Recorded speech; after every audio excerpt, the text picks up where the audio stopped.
গণভোটের চেয়ে আলু চাষিদের ন্যায্য মূল্য পাওয়া বেশি প্রয়োজন বলে মন্তব্য করেছেন বিএনপির ভারপ্রাপ্ত চেয়ারম্যান তারেক রহমান। তিনি বলেন, আলু চাষিদের যে পরিমাণ ভর্তুকি প্রয়োজন সেই অর্থ দিয়েই গণভোট আয়োজনের চিন্তা করা হচ্ছে। বুধবার রাজধানীর চীন মৈত্রী সম্মেলন কেন্দ্রে জাতীয় বিপ্লব ও সংহতি দিবসের 50 বছর পূর্তি অনুষ্ঠানে এ মন্তব্য করেন তিনি।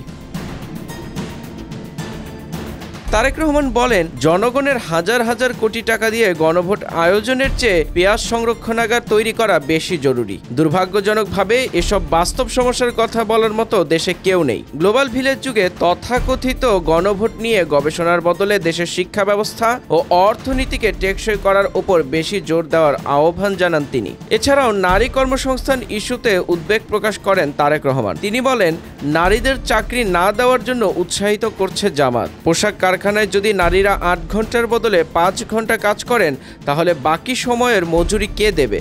এতে কি তাদের কাজের সুযোগ সংকুচিত হচ্ছে না? গণভোটের চেয়ে নারীদের মধ্যে চাকরি সংকুচিত হওয়ার আতঙ্ক দূর করা বেশি প্রয়োজন। একজন কর্মহীনের চাকরি সৃষ্টি করাই আজ সবচেয়ে জরুরি।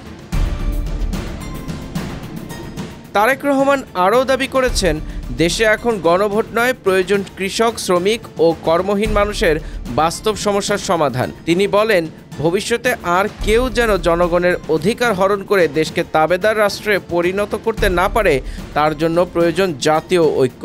এছাড়াও বর্তমান অন্তর্বর্তী সরকারকে হুমকি ধামকি না দিয়ে আগামী ফেব্রুয়ারিতে জনগণের মুখোমুখি হতে রাজনৈতিক দলগুলোর প্রতি আহ্বান জানিয়ে তিনি বলেন, সরকারকে সিদ্ধান্ত নিতে হবে, একটি দলের আকাঙ্ক্ষা বাস্তবায়ন করবে নাকি ফেব্রুয়ারির নির্বাচনের মাধ্যমে জনগণকে অগ্রাধিকার দেবে।